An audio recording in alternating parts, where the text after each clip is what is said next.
Steps I Took podcast. We're back. Back in the Dubai studio. Yep. This weekend just gone. Did you just do a fitness challenge? Yeah, Turf Games. Another one. How was it? It was good. I'm still tired from it though. Yeah. Yeah. Like my lower back is killing right now. What did you have to do at Turf There was Games? like 4 stations. There was like an engine station, 1,500 kilometers on a ski as a team. I was going to say. Yeah. 1,500 kilometers on a rower. And then you have to run and do some other bits. And there's like a lifting station, so deadlifting and shoulder to overhead. And then there was a AMRAP. Like the thing is, I smashed the deadlift, and then I got humbled in the AMRAP. So yeah, but yeah, that was my weekend. Strong with hardly any cardio, but you run though. You have cardio. So. Yeah, but like I don't know, like on the day, you know, like it's a just lot. sometimes, yeah. So are you doing these? Because it's like every month you have a different competition. Where are we now? We're in Feb. In March, I'll have Prime. April, nothing. High Rocks in May in Thailand. So In Thailand? yeah. Nice. Sawadee ka. Ooh. Kapun kap. I said that the other day when I was in a different country. Then I was like, oh, wrong country. Oh, swear down. What about you? How's things? Things are good. Happy to be settling back in Dubai, getting back into routine, getting back to the gym properly. Although I didn't go today, but I did do a morning walk. So Yeah. same. Kind Nice. Good. But this morning we have a very interesting character on the show. I'm really interested to deep dive into her story because she is normally quite shy. So she doesn't talk the most. So today we're going to get her talking. She has a very interesting journey. She comes from a different kind of background, but also she's lost 40 kg, which is obviously an amazing thing. Like I'm struggling to lose a couple. Same. So 40 kg, like that shows determination, dedication and consistency already. And I want to hear about how she's climbed the ranks in the music industry and the amazing accomplishments that she's done there as well. So introducing Naz. Hi. Thank you for Welcome. coming. Thanks for having me. How are you? I'm good. How are you guys? Yeah. Good, thank you. Good. We have a tradition on the pod. Okay. You ask all our guests this at the beginning. Okay. What's been the highlight for you over the last 7 days? My mum's here at the moment, so Nice, it's been nice nice. having her and just spending time with her here. You should have brought her here. Yeah, I should have actually. Yeah. And where does she live originally? Australia. She's in Australia. Okay, Yeah. yeah. Because your accent is like, there's a twang of Australian, and then it's like, maybe it's the Dubai accent that you've now got, or... I feel like when I first moved here, there were so many UK people around me, so my Australian accent and the UK accent just kind of merged. Or like, I feel also here, sometimes when I'm speaking to people, I slow down my accent a little bit. And I feel like now I just have a weird kind of accent. I hear the Australian twang though. My mum used to watch Neighbours, so it's like, I know what it sounds like. Home and Away is from Australia Yeah. as well, Yeah. right? Yeah. And of course, Married at First Sight. That show... Anyway, that's for another podcast, I think. Yeah. But what we like to do on our show is take it back to your childhood at first. And I know you said that you don't have the most necessarily like prominent memories from when you were young, but you did have, it sounds like a really nice childhood. Is that right? Yeah, I think so. I had a very normal, I guess, childhood. I have an older sister, my parents. My mom's side of the family, they live in Melbourne. My dad's side of the family live in Egypt. So we used to travel a lot to either to Egypt or to Melbourne and spend time with my grandparents and my cousins and all of that. So yeah, it was nice. So what's your ethnicity? Half Egyptian, half Lebanese. Nice. Yeah. What was that like growing up in Australia, in Sydney? Because when I went to Australia, as a black man, I noticed that you know what I'm trying to say. Yes. How was your experience as a... To be honest, I didn't really have a bad experience. Australia is a little bit racist over there. They're not very open. But I didn't experience any racism or anything like that. I feel like I just had a very normal experience in Australia. Yeah. That's really good. Yeah. Because even when I went as well, I did feel eyes. Yeah, they're just not really used to it. And I feel like Australia is very closed off and they're quite small-minded. Yeah. And there's only like kind of some cities, right? Because when we drove from Sydney to Melbourne, I was checking the map and I was like, oh, we'll stop at this next city. And we get there and I'm like, this is not a city. The map is lying. It's like, it looks more like a small village, you know? Yeah, I feel like in Australia, like everything is divided by suburbs and certain type of people live in different types of suburbs. So you might go to one area and it will look and feel a type of way. And then you go to another area and it's like just completely different. So what kind of area did you grow up in? I grew up like by the beach. So it was nice. It was filled with Australians and I guess like white people and all of that. But I mean, I had a very normal experience in Australia. Well, it's good to hear that you didn't experience any Yeah. racism or anything like But that. I saw it around me. And it's always in the media, it's always in the news, and they're always trying to divide people in Australia, which is not nice. How was it going to Egypt and, seeing family in Egypt and then coming back to Australia? What was the sort of the comparisons that you could draw? I felt like when I first went to Egypt for the first time and then came back to Australia, I just felt a lack of like community because I'm not sure if you guys have ever been to Egypt or not. Yeah. Have you? No. Yeah. Egypt's very like everyone, everywhere, and everyone helps everyone, and people are all together, family or not family. Whereas Australia is very, very different. It's very quiet. And although there is a little bit of a community and people help each other, I feel like it's not really there as much as it is in Egypt. That's interesting. One thing I noticed about Egypt was just the traffic. Yeah. The It's roads. chaos there. Yeah. It's chaotic in Egypt, which is like the one thing I like about it and the one thing I don't like about it at the same time. Yeah, I know what you mean. As a kid, obviously you're in the music industry now. I think Yeah. you've been in it for quite a few years. Is that right? Yeah. What exactly is it? Sorry, what is it you do in the music industry, by the way? Just for I listeners. am a senior marketing and promotions manager at Sony Music Entertainment. Nice. And you worked for them in Australia before you came? No, I worked for a radio company in Australia. So it did like radio, podcasts, media, TV, digital, kind of had the whole entertainment spectrum. So you're doing marketing for all of that? Or Yeah. Interesting. Yeah. So it's more so that you're interested in marketing, but then you like the entertainment space. Yeah. Do you ever are the entertainer? Like, do you like to sing? No. Or? I wish I could sing. I feel like Same. if I could sing, I'd be killing it. I would be an A-list artist and I'd be doing my thing, but I can't sing. You can freestyle, like rap. You can rap a little bit though, can't you? Yeah, maybe. But we can get to that. So like, was that kind of the thing that you wanted to do growing up, or Yeah, did you have I think different so. ambitions? Yeah, I think like from when I can remember. Actually, from when I can remember, there was like two things. At one point in my young life, I wanted to be a counselor.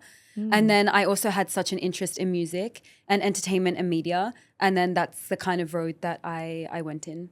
Interesting. But do you know what? Especially going back to someone else that we had on the show before, there's a good link between psychology and media, right? Yeah. Because at the end of the day, you're marketing to humans and you need to understand human psychology Yes. to market to them correctly. So I guess you've combined your interests to a certain degree. Yeah, I guess so. How do you do that though?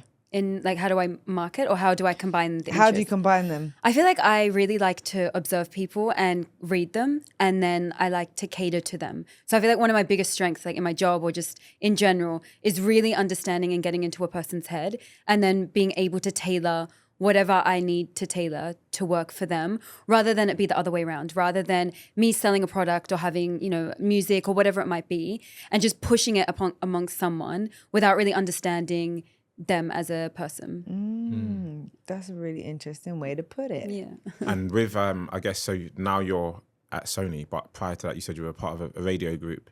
Yeah. Is that where you kind of learnt your trade, as it were? Yes, it was. So I never studied. I didn't go to university. I didn't actually study anything to do with media or music. I just had an interest in it. And I remember like my first like proper job was at MasterCard. It was like I hated it. I remember I used to call my mom like every day at lunch crying because I just hated it so much. And so when I was looking for new jobs, I was like, okay, what do I like? What am I interested in? I'm interested in music, media, entertainment. So I'm only going to apply for jobs that are in that capacity. And so I was just applying. And then I came across the radio station that I really wanted to work for. I had my first interview there. I didn't get the job. I didn't have the experience. And then I think it was like 6 months or so later, I emailed them and I was like, hey, I'm still looking for a job. Like, if you're hiring, please let me know. I'm happy to come in for an interview. And I did, and they hired me on the spot because they just really liked that I was ambitious, and I am very ambitious. If I want something, I will go for it and I will get it. And yeah, that's how I learned, I guess, the industry. That's a lesson in being determined, right? Yeah. I think if you're willing to learn something and you have an interest in it, then you will learn it, because like in any job, you're going to be taught the job anyway. Even if you have experience in that job, they're going to teach you their way of working, and you're going to meet different types of people in that industry. So if you're willing to learn, you will learn more than someone who's not willing to learn. You can be someone who's really like have experience in an industry and not willing to learn, and then you won't succeed in your new job or whatever it might be that you're doing. what does a day-to-day look like for you? So I look after all global and international artists, and it's divided into two, like global, international, and then Arabic artists, which I don't deal with. So my day-to-day would look like, it depends on the releases. If we have a big release coming up, I do marketing plans, brand partnerships, events, planning for that, doing digital ads, influencer ads, kind of the whole entire spectrum of a release plan for the different artists and the different releases.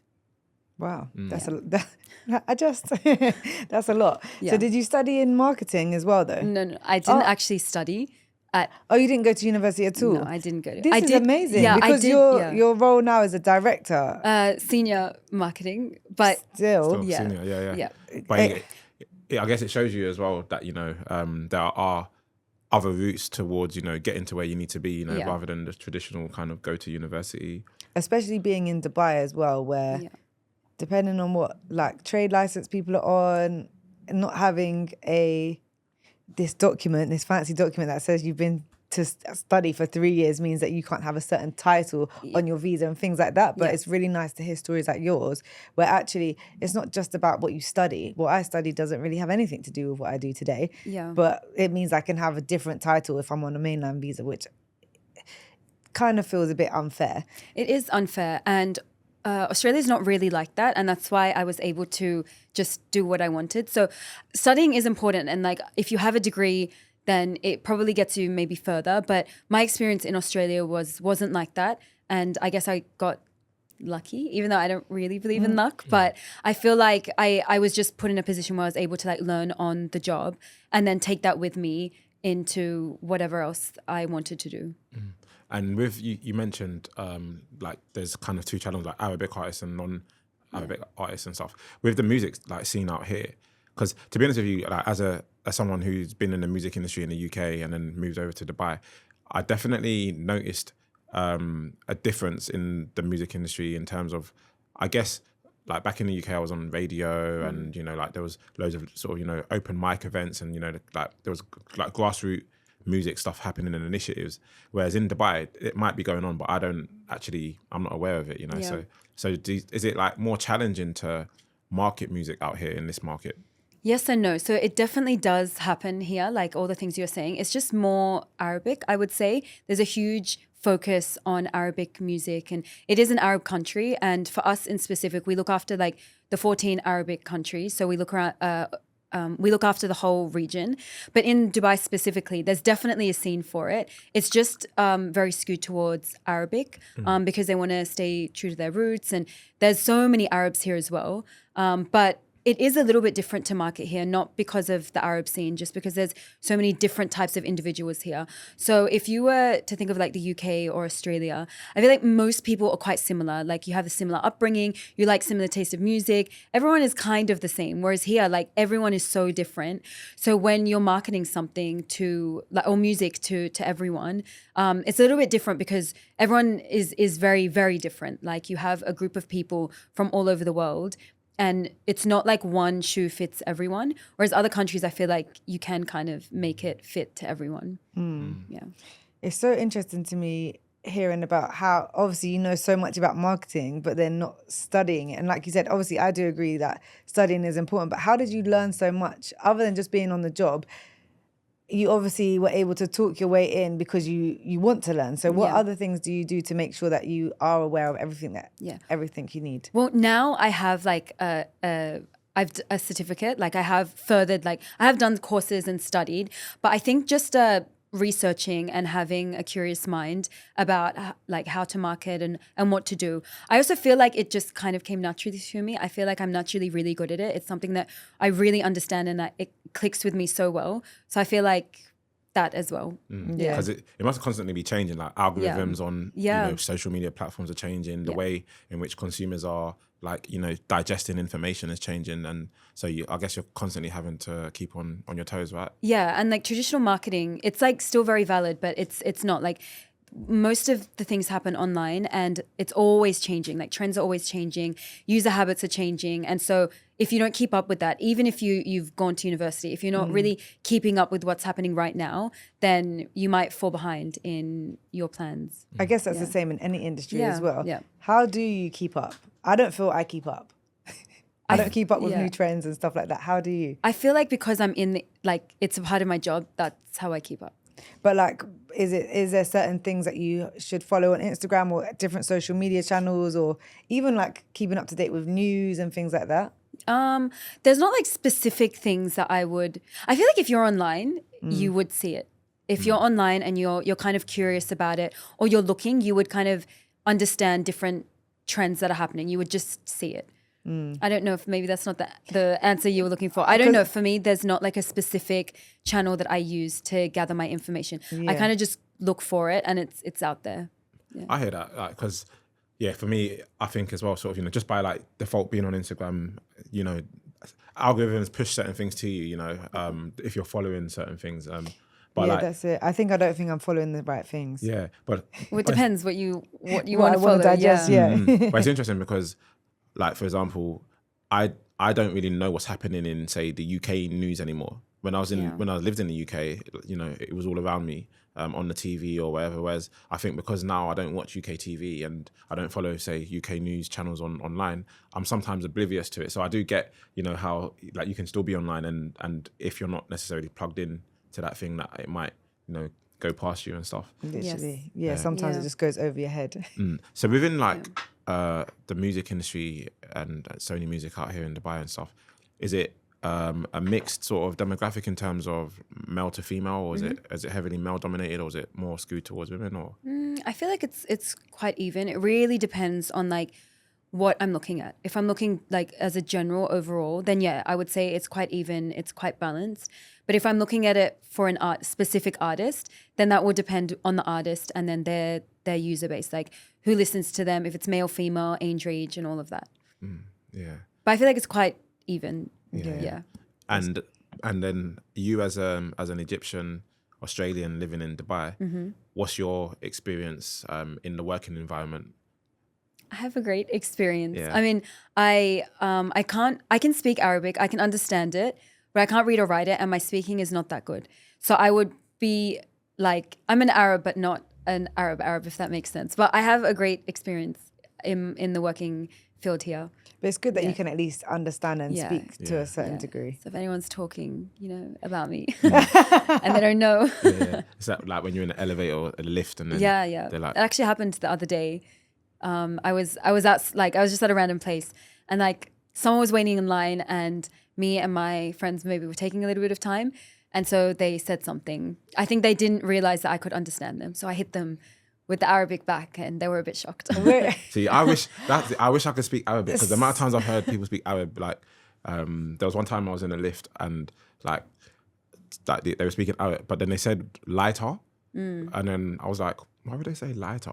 And I was like, And then I basically asked them, what did you say? And then they were like, oh, because you've got like dreadlocks. And then they were thinking like they were talking about like Bob Marley and like it was just, I don't want to say certain things as well, but you know, you can draw your own conclusions. Yes, I get it. So.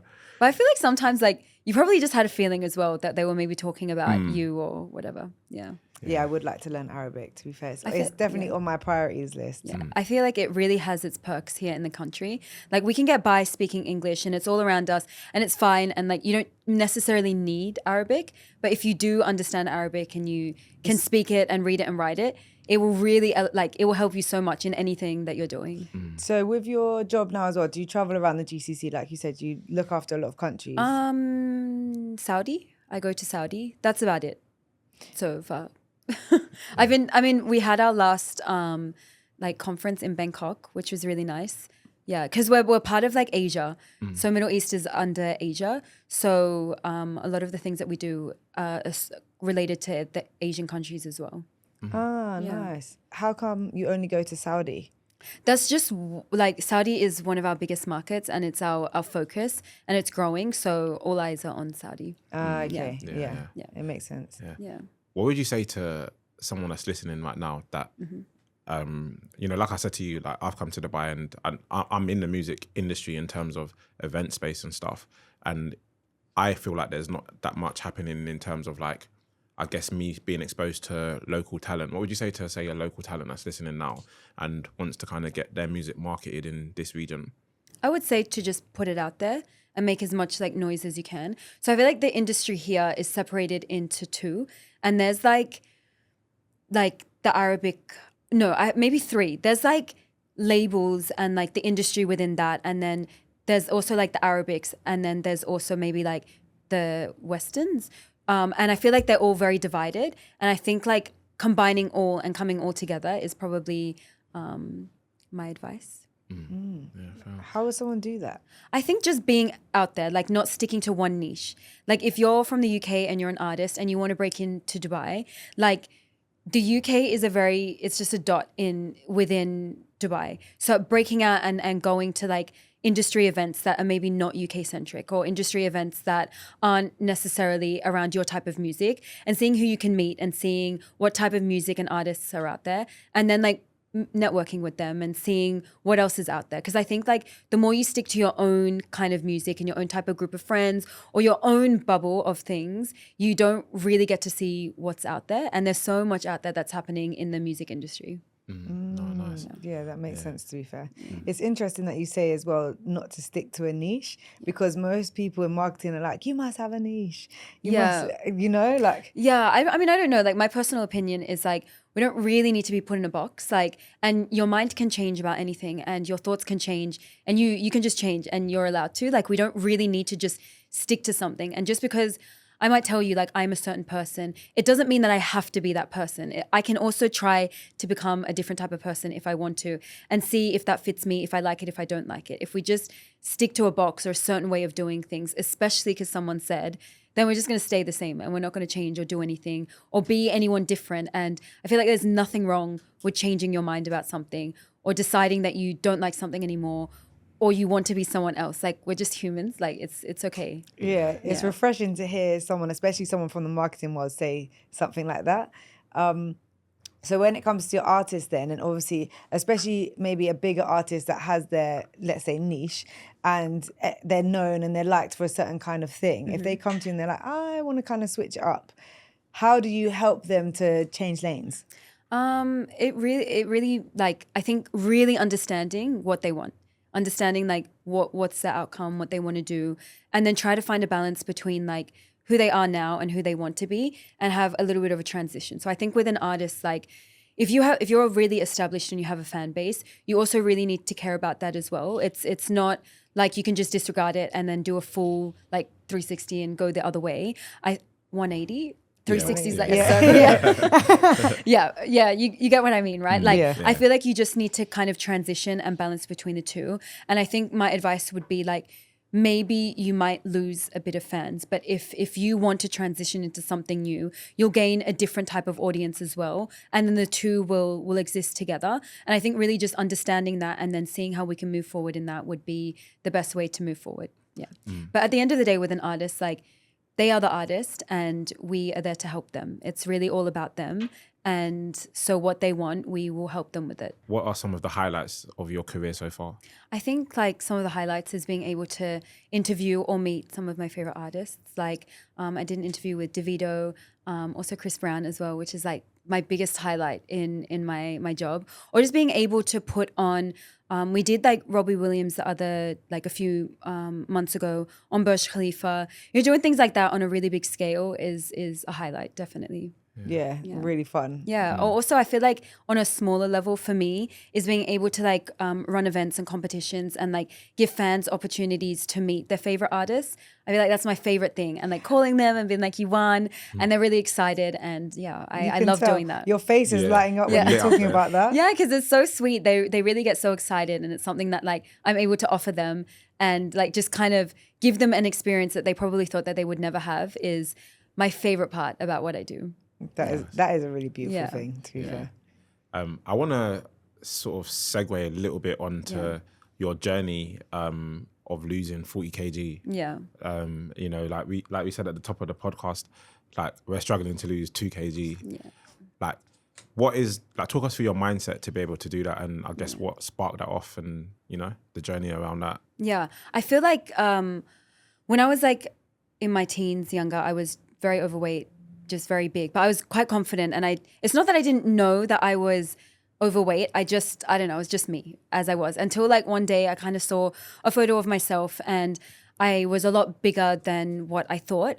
And also I feel like something just clicked in my brain. And I had the thought of like, if I ever really want to be successful in any aspect of my life, like if I can't control what I'm putting in my mouth, then how can I ever be successful? And for whatever reason, I don't know why, that really stuck with me. And then from then I just tried to lose weight, basically. And I just got better and better at it. I think at the very beginning, I didn't really know what I was doing. And everyone knows what's healthy food and what's not healthy food. But at the beginning, I just would eat very restrictively. I would just not even any seasoning or anything like that, because I didn't know any better. And then bit by bit, I learned about like counting calories and nutrition and protein and going to the gym. And then I also learned about how much your mind plays a role in losing weight. And that's when I really was able to like lose it, change my identity, and then keep the weight off. Yeah. And you talked about your mind. Yeah. So how big of it, like how big of a role did your mind play? It is the full 100% role in being able to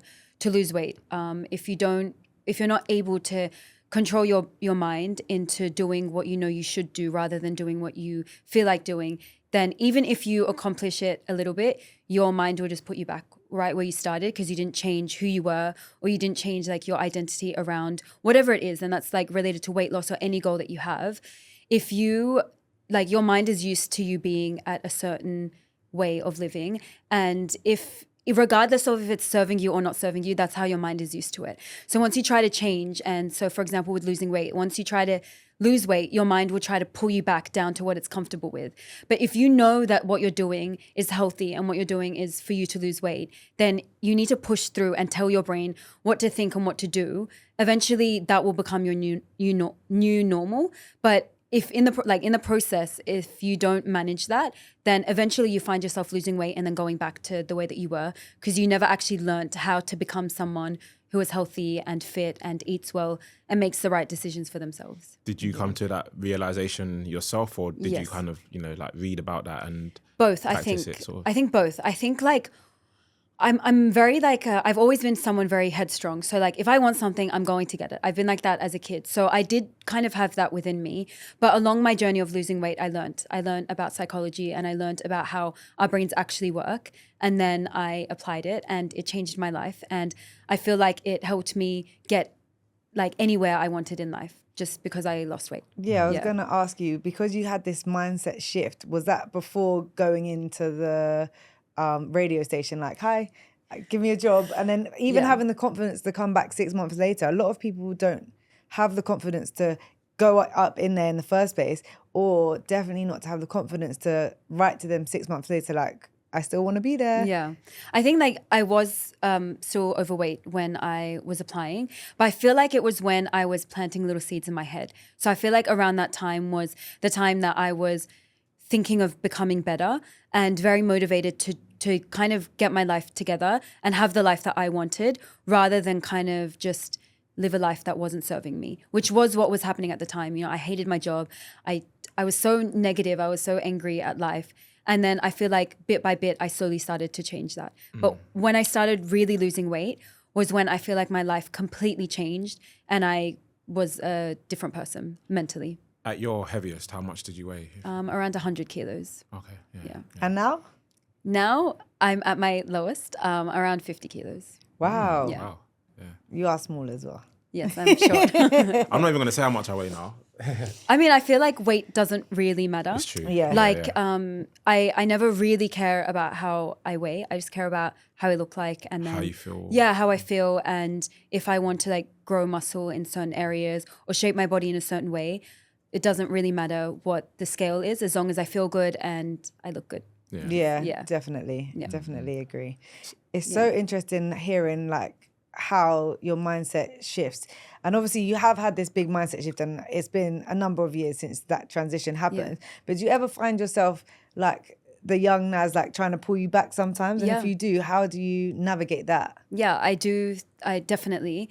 And I feel like in the past like 2 years, I feel like everything that I taught myself and everything that like kind of made me who I am and bettered me kind of stopped working for whatever reason. And I really had to find a different way of doing it. And I definitely found like my younger self creeping back in. And I think that no matter what you do, your baseline of who you are will always be there, but it's about understanding what serves you, what doesn't serve you, and having a way to kind of override that and just know that you can't let it really creep in. How do you override it though? I'm very, very self-aware. So I know what thoughts I'm having, and understanding like a thought is just a thought and it doesn't really need to mean anything. And I think knowing yourself as well. So really understanding yourself, like what makes you feel good, what doesn't make you feel good, and then going from there and being able to make decisions based off how you know yourself best, I think. Yeah. Yeah.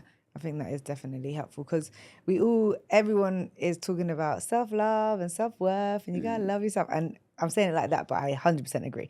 Yeah, but I feel like it's difficult because it is. not people are just throwing words out there like it's super simple to just love yourself and like you don't have negative thoughts happening or self-doubt and all of that. But I don't feel too often people are talking about the actual tools that they use to help them to love themselves more, to push through, to have that tenacity to get whatever it is that they want when they feel like maybe they're not good enough or they don't have enough qualifications or whatever it might be. Yeah. I feel like the whole self-love thing is like you should love yourself, but if you don't like something about yourself, you should change it. And that's it. Like you don't have to force yourself. You can accept things as they are. Let's say, for example, you're bigger and you want to lose weight. You just accept the fact that you are maybe overweight or obese, and then you can change it. You don't have to like love, like you don't have to. You can change yourself. And I think like one way to maybe build confidence or love yourself is to learn to trust yourself. And that means like doing the things that you say that you're going to do and building that trust with yourself. If you don't trust yourself, you won't be confident and you won't be able to get to know yourself or understand yourself or make decisions that you know are good for you, because you never stick to your word. You don't know what's good for you. And when you try it, you don't do it or you fail at it. And then you feel like you're not confident and you lack that self, I guess, love or confident within yourself because you're not doing anything for yourself. Yeah, that is a very good point. I heard somewhere that I can't remember, someone said something where it was like, you set your alarm for the morning and as soon as you press snooze, you've already let yourself down because last night you told this morning you to get up at a certain time because you've got things to do and you've already let yourself down at the first hurdle when you wake up. So yeah, and get I think up, guys. Yeah. I don't have an alarm, You just wake Wow. up. Yeah. But that's healthy actually. That's what you call freedom. Yeah. I know, right? But that's how it should be, I think. Yeah. But I will still get up early, like regardless. Yeah. Like my wake up time is usually, even if I've worked late, so it's not always healthy because like sometimes I work late and then I'm still up at like 6:30, 7.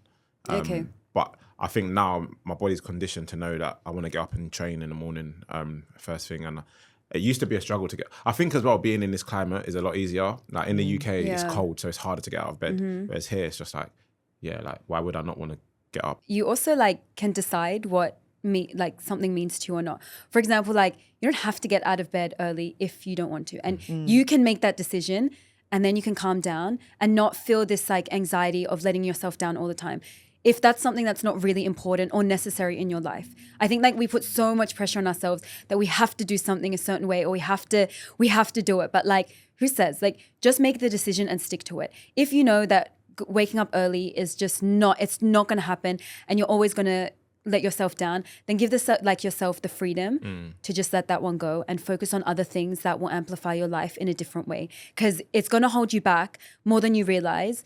If it's not important, if it is important, then you need to work on it. And that's where you would just push through in your brain and then rewrite that and have discipline in it. It doesn't matter how you feel. It does, just suck it up basically. It's so interesting that you mentioned that because I know that a lot of people who like leave the 9-to-5 world and go into, entrepreneurship or go into kind of creativity spaces, their body's still conditioned to, you go to school, you're getting up at 7 a.m. You everything that society teaches you is about waking up early in the morning and stuff. I know for me, when I left like the law world and became a freelancer creative, like I struggled with that same thing you mentioned, the anxiety of I'm in bed at like 9:30 and I'm like, I should be doing something, even though I'd worked the night before. But at the same time, because of the way society is, I felt guilty for, being in bed like past 10 a.m. I agree with you. I think, you do what works best for you, right? Yeah, I think so. And like, I just feel like who says, like, no one knows you better than you know yourself. And just because there is a certain way of living that most people abide by, it doesn't necessarily mean that it's going to work for you. Like, for example, your job, you work really late nights. Like, you need to rest. So what is going to work for you is resting and then waking up feeling fresh and going about your day. And I feel like as long as you feel good in your life regardless, and you're not lying to yourself about it, then it doesn't really matter how you're supposed to do it. You don't have to be up 5 a.m. gym. You can go to gym at like 4 p.m. if that's what's going to work for you and get you into the gym. I think like we really love to overcomplicate things, but it doesn't really need to be that complicated. We just need to find out what works for us and not lie to ourselves and then just go for it. It's a bit simple. This is really good advice for people because I think lots of people are looking for answers to help themselves, and then they see the book 5 a.m. Club and this is how you have to be if you want to be an entrepreneur. But no, you don't. No, you really don't. Some people prefer to stay up until 5 a.m. because they're a night owl and they work best, and that's when the energy flows best. And if that's you, that's great. Yeah, like I feel like we don't need to really listen to people so often. And I think the more that you really get to know yourself, the more you can just make the decision, because what works for me is not going to work for you or you. And same, like what works for you guys is not going to work for me. And that's it. Like you said, like if you want to be an entrepreneur and your creativity flows in the evening and you have a goal, then you're going to maybe miss out on a little bit of sleep and work for it. And that's what you should do. Like that's totally fine. And then maybe in a different phase of your life, things will change and you might be trying to wake up early and go to the gym and try all of that. And that's fine. But like all of it doesn't need to exist at the one time if it's going to make it way harder for you. And then in the end, you're going to procrastinate and you're just not going to accomplish anything. I think we should figure out the easiest way to do something and do it. Your weight loss journey and the journey that you went on through that, did that as you got your result, did that impact any other areas of your life in terms of personally or professionally? Because I imagine, in, for example, losing weight, you're probably not, in spaces where you're having as much alcohol, if that's assuming whether you had alcohol or not, or you might not be snacking as much. And then socially, that means maybe your social groups are changing and now you've got more mental capacity to focus on your professional life. So did you see changes in other areas of your life? Yeah, I feel like socially, like a lot of my friends dropped off when I lost weight, which sounds weird, but I feel people don't really like to see you change and people don't like to see you do better than them. So in that aspect, I kind of changed and had a new social circle, a little bit more like-minded and in that sense. And yeah, I gained a lot more confidence. Even though I was confident, it was a different type of confidence. And I think that the way that people treated me was different and better. But I'm not sure if that was because I lost weight or if that's because my energy changed as well. I feel like it all happened at the same time. But I think that whether people really realize it or not, the way that you look, people really react to it. And I felt like I had a better experience when I lost weight, which is actually really sad. It's really sad because everyone is just a human and it doesn't actually matter. But that was just my experience. It's interesting to say about like friends dropping off and changes because your energy changed. How did you feel for yourself when certain friends dropped off? And then obviously, I don't know, did new friends come straight away or was it that you had a bit of a transition period? Because if you're already transitioning within yourself, there's a kind of comfort in having people that you know around you at the same time. So it could be even more kind of scary or, scary really to go into this new phase of life, dropping off so many different elements. Yeah, I think like I still have like friends that I've had since my childhood. So I still did have them, but my other friends that dropped off, I think like it was more of a transition.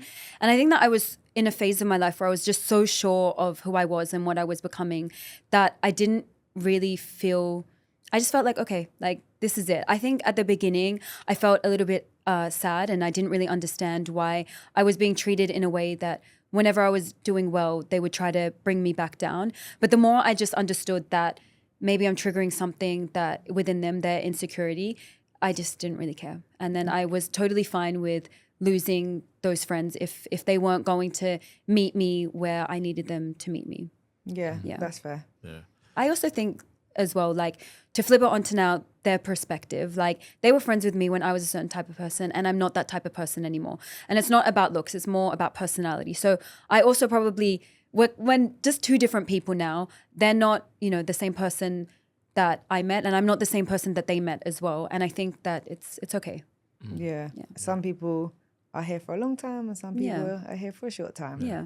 I find that with like I don't know about if your experience was the same, but like with work colleagues, for example, like they can be like your best friend. Like I remember like in London, you know, after work going for like work drinks on a Thursday, and like I'm like, yeah, these are my people, like, you know, and then you change jobs and stuff, and then your new work colleagues become your Thursday, and then just because life, you know, people get busy, time, etc. Like your old colleagues, like they might be on like your Facebook or something, but that's about it, you know. It's so true. I feel like also some things are circumstantial. Like if you're around the same environment as people, or you have a similar experience, then you have that to connect with. And then like at work, for example, you're in the same kind of industry, you have similar interests, you're in the same office, you're always together, so they become your people. But then as soon as you're outside of that, it's like you have your own world as well. So now you just said in the last 2 years you found yourself going through a new transitional period. How are you coping with this new period? It took me a long time to maybe accept and cope with it. And I think maybe I was a bit arrogant and I didn't know it, because I thought that I had the tools to not fall into, a darker place. And when the tools that I learned that served me so well for like so much of my life and brought me so much success, when it didn't work anymore, I had a really hard time accepting it. I feel like now I'm back, and I feel like I have a sense of self, and I know myself, and I understand myself, and I have a little bit of the me that I loved before, and then a new version of myself that I love as well. But it took a very long time for me to accept that I'm changing and that I'm going through a different transition, because I didn't really think that I would go through it, because I thought that I was all good, which is where the arrogance comes in, because everyone's going to go through something regardless many times in their life. And I don't know why I thought that, like, it's not I've me. been through it. I thought I like don't ever have to go through anything again. Yeah, which is so stupid. Even though I didn't have that like thought consciously, but I think once it happened, that's where I was like, I did everything right. Like I did everything right. I'm doing the right things. I'm really healthy mentally.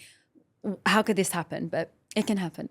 It's interesting, because you think you've collected enough tools, but actually your toolbox just gets bigger and bigger as you go through new life experiences and stuff. I always say, actually, it's so easy to be like, oh, in that situation, I'll do this. But there's been so many times I say, in that situation, I'll do this. And then the situation happens to me and I'm like, I didn't do that at all. Yes, and we really get humbled in those situations. Yeah. But I feel like that, like you said, like your toolbox just grows. And for whatever reason, I thought like, I didn't think I knew everything. I just thought like, this is kind of like the facts of how our brain works or whatever. So like, I'm good.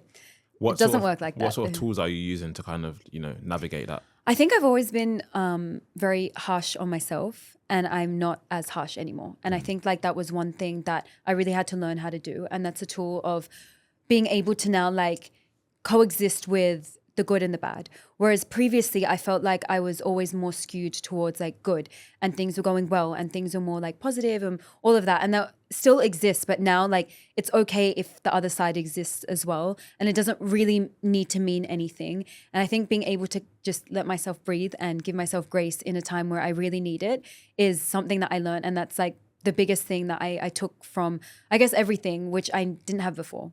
I was so hard on myself. I think lots of people can be quite hard on themselves, especially being in Dubai where so many people are working so hard. And also now Dubai has become even more popular. Yeah. I don't like to say it like this, but effectively you're just a number. Yeah. And they will get rid of you and they'll bring someone else. So you can pull someone from anywhere in the world, because the majority of people want to come here, or lots of people from all different industries. So you are hard on yourself because you want to be the best version of you. And especially someone like yourself who wants to keep learning, keep evolving. So how do you find that balance in terms of making sure you're top of your game without crushing yourself at the same time? I think being honest with myself is one of the things, like, and knowing and understanding like when I'm tired and when I'm just being lazy, and then bringing in like my discipline on times where I feel like I need to do something and I don't feel like it. I think really being able to know when I'm feeling something for real or when I'm just feeling like something because I'm being lazy. I think also if there's something that I want to achieve and I'm doing everything I can, then what's the point of adding extra stress to myself by being so harsh if I'm doing everything that I can? If I'm not doing everything that I can, then I have no excuse to feel like shit, no excuse to feel or complain, because like it's either you do something about it or you don't like, if you're not doing something, you don't have the right to complain. That's like what it's like in my brain. So I think, yeah. Yeah. How do you distinguish between the two, tiredness and laziness? Because Yeah. Sometimes they be feeling them- similar. Yeah, sometimes they are similar, and sometimes like it's okay. Sometimes if you're having a lazy day or whatever, but I think like it's more of an overall thing. Like you know, I feel like you would know within yourself if you're being lazy or if you're really like if you really need the break. Like it's like you both go to the gym, so you both know what it's like when you just can't really be bothered, you don't really feel like it, or when you've been training really hard and you just really need a rest day. Like you know the difference, and I feel like in every aspect, like you would know. I think another element to it as well is being like, okay, is this actually what I want? Like if I feel like I'm really procrastinating something and I'm really being lazy and I'm pushing myself but I'm not feeling anything, I reevaluate. I'm like, okay, what's going on? Like, do I want this? Is there something that's stopping me? Is there a blockage in some way? Like what is happening in that sense? And then understanding that and then taking it from there. Yeah, that makes sense. What I know you mentioned toolbox and you spoke Yeah. on some of the tools already. What would you say someone that's listening that is perhaps in a position where they want to make a change but they don't quite have the confidence or don't quite have the know-how? Like, what would you, if there was one piece of advice you could give them, whether that's, you know, to read a book or whether it's to just start or whatever it is, what would you say to someone like that? I think like reading a book is great or listening to a podcast or whatever, but I think like just taking it easy and slow and bit by bit. I think when we think about changing our lives or changing anything, we just want to change everything all at once. It's like when people want to like quit smoking or drinking, they just stop. And I think like if you take it bit by bit, slowly, then you're more likely to succeed. So I think don't overwhelm yourself with so much new information. Just pick something that you're struggling with or an area that you want to change. Learn about it through books or through other people who have maybe been in a similar journey. Like for me, I used to find people who were quite similar to me and then that have like changed their situation and learned off them. And then bit by bit, I would just implement it in my life. I emphasize on bit by bit, like just one step at a time. Make your brain used to one thing and then on to the next thing and just take it slow. And I think like just stick to your word. If you say that you're going to do something, do it. You'll build the trust with yourself and then it will be very easy for you to do the things that you say that you want to do. At the beginning, it's going to be really hard. Your brain is just going to pull you back and it's going to give you all the excuses. You really need to ignore it. You have to just disregard your feelings and go through logic for a little while. And then it becomes second nature to you and then you go for it. But you have to like just go through a period where it's going to be very uncomfortable, but you like if you don't suck it up, then you won't get to where you want to be. It's like managing your own expectations, isn't it? Yes, You do it for other people, or hopefully you do. And it's like, do it for yourself now. Yeah. If you think going to the gym 6 times a week, like ideally, yeah, great. But if you aren't used to going to the gym, that's not going to work. It's probably. not, yeah. Like it's not going to be sustainable. So it's like, build yourself up, like you said, step by step. yeah. And then Yeah, hopefully and get like there. You said you did that as well. With yeah, yourself, like right? when I first started losing weight, I didn't even go to the gym. Like I just concentrated on my eating. And then when I like plateaued a little bit, I was like, okay, let me go to the gym. And I started doing like boot camp classes and I didn't know what I was doing in the gym. So I just went to these classes, did whatever. And then bit by bit, I started learning about like protein, calories, muscles, training. I got a personal trainer, like, but it took years. Like I didn't just start at 100. I took it one bit at a time. And as you said, like managing your expectations, like if you know that you're not going to get into the gym 6 times, go twice, just go for a walk, do something. And then once you get the hang of that, you'll feel great. And then you can go from there. How do you translate all of this stuff that you've done with your mindset in terms for your weight loss journey into your career?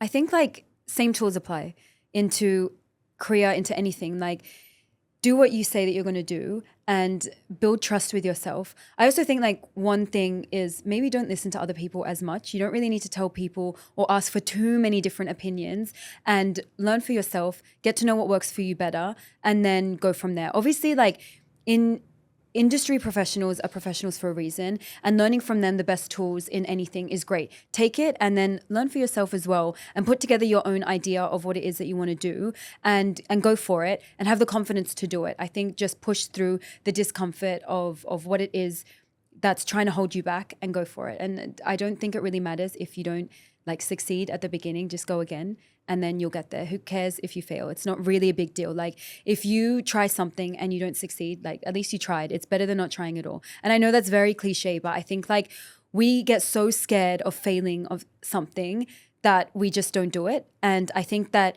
it doesn't matter. And I think if you're someone who really cares about what other people think, you shouldn't. Like, we will never fully not care about what other people think, but we really just shouldn't care if they're going to laugh at us for failing or not. Like, that's their insecurity. That's their limiting belief. Just go for it again and again and again. And one day you will be where you want to be. And then they'll be the ones coming to you, asking you how you did it. And if you really care about how people think of you or perceive you, then think of it in that way. Like, you're going to keep pushing, and one day they will come and ask you how you did it and what's going on, and you just laugh at them. What's quite interesting in just hearing you speak is, obviously you mentioned early on in the podcast that psychology was something that you were considering pursuing, and it seems as if even though you didn't, actively pursue that, you are pursuing it in other ways. Like, you speak a lot about the mind and the brain power and all of that. And so, was that a conscious thing, or was that just, do you feel like you were just destined to always kind of have that kind of ethos? I feel like at the beginning it wasn't conscious, but now it's definitely conscious. I love learning about it. I love implementing it into my life. So yeah, but at the beginning, no. I feel like when I lost weight, it kind of just all came together, and it wasn't a very conscious thing. But the more I learn, the more I want to implement, the more I want it to be more of a conscious effort in my life. Yeah, I can see how it has driven you and helped you to succeed in your career in all elements of your life, for sure. Yeah. Do you have any other tips that you want to share just before we wrap up? Because it sounds like you have a lot of tips. I know you've given a lot, but just in case you had anything extra that you wanted to give to our listeners, because I know a lot of people are battling with things in silence, you know, and sometimes it can be really hard. You put your mask on when you're going out, you're smiling, you're being friendly, you're doing the work you need to do, and you come home and you're like, fucking hell. Yeah. And people aren't sure how to get through it. So if you have any other kind of words of encouragement or advice or ways to go or places to turn to for those kinds of people that are struggling. Yeah. I think like acceptance is one thing. I think like just accept where you are in the position of your life, regardless of how you feel. And then from there, just take it bit by bit. It doesn't mean that you're going to be stuck in that position for ages. And I think if you maybe plan, or whatever it might be, like if you just plan bit by bit how to get out of it and really do it and stick to your word, then you'll find that slowly you will see a different light come your way. I talked a lot about being soft on yourself, but I just want to emphasize the point of discipline and how you have to sometimes disregard your feeling in order to get what you want. Even if you're at a low place, like people will help you, but you will be the only one to be able to drag yourself out of something. And if you're doing the right things, you might not be able to choose how long your suffering goes for. But if you're doing the things that you know that you can do and you should do for yourself to become better, then just keep going in that direction, and don't kind of give in to what your mind is telling you or playing tricks on you. Be disciplined because you know what you need to do. So just do it and don't worry about how you feel so much. Like not everything is supposed to make us feel good. Sometimes the best things for us will create us suffering now, but then in the long run, it will give us everything that we need. And I think that's like my biggest point. I think if anyone could take something away from this conversation is just think about long term and don't worry too much about short term. Like implement now, and then you'll see the results later. Yeah, that's really good advice. Yeah. Because I think, like, as a society, we're not comfortable with that delayed gratification, are we? Yeah.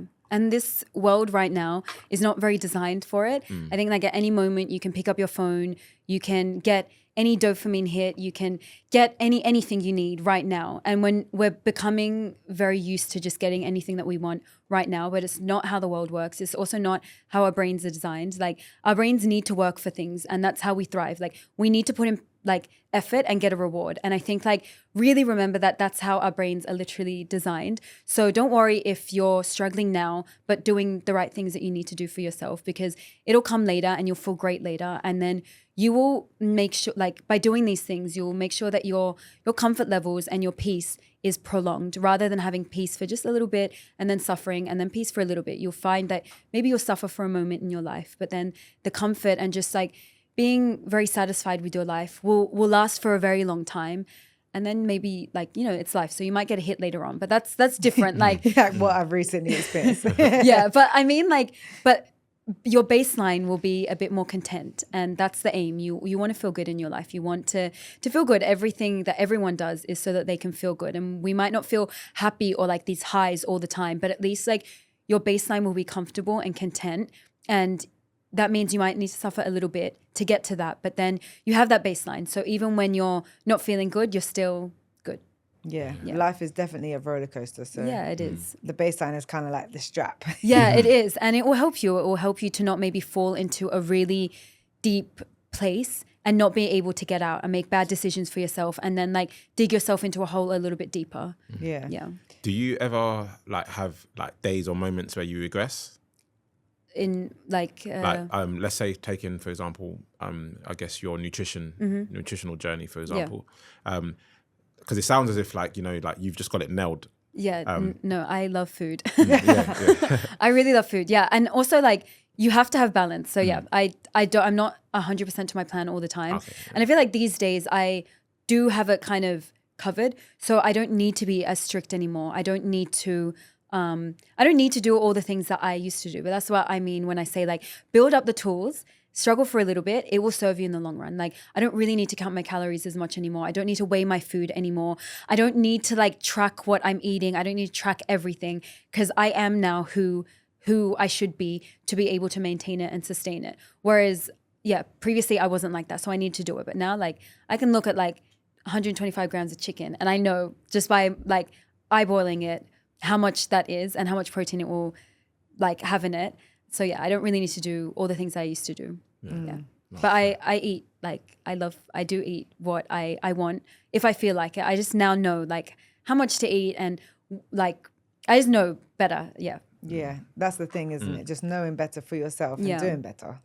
Definitely. Thank you so much. It's been so interesting. You've given a lot of words of wisdom and tips to help people to progress in not just their professional life, not just their personal life, but their professional life, as long as they're implementing the tools, which is amazing. Can you recommend any books on mindset? The first book that I ever read that changed my brain was Who Says You Can't, You Do by a guy called Daniel Chidiac. He's Australian.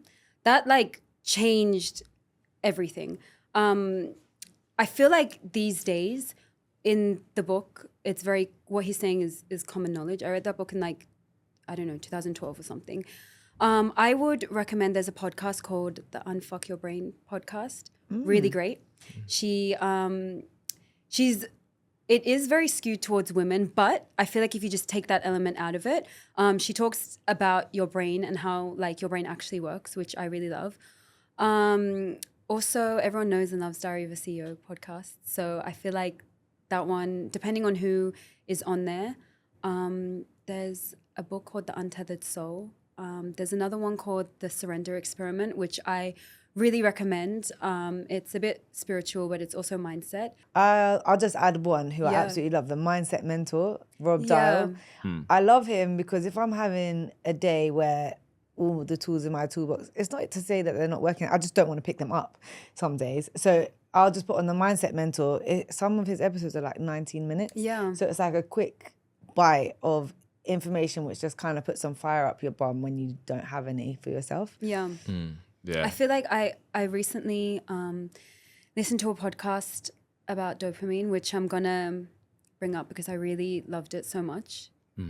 Sorry. One I liked was Atomic Habits. Oh, yeah. By James Clear. That's a good one as well. Yes. On our show, we have an end of episode tradition as well. Okay. And that question is, if you could implement one rule for everyone in the world to follow, what would it be and why? I think to maybe be a bit more understanding of other people.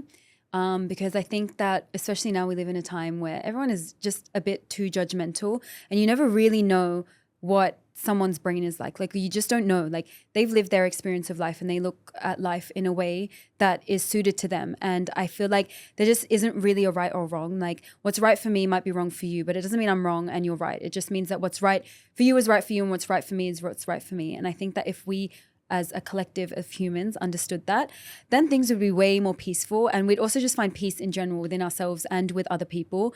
And we don't have to have such a negative force when we don't agree with someone. We can just simply disagree and carry on with our lives. Yeah. That's a good one. Yeah, we've not had that one. Yeah, no, that's a really good one. Yeah, I like that. Thank you. Yeah, no, Naz, it's been great speaking with you. Thanks for having me. For coming through. Yeah. Thanks. Yeah. Amazing. Thank you. Thank you. Yeah.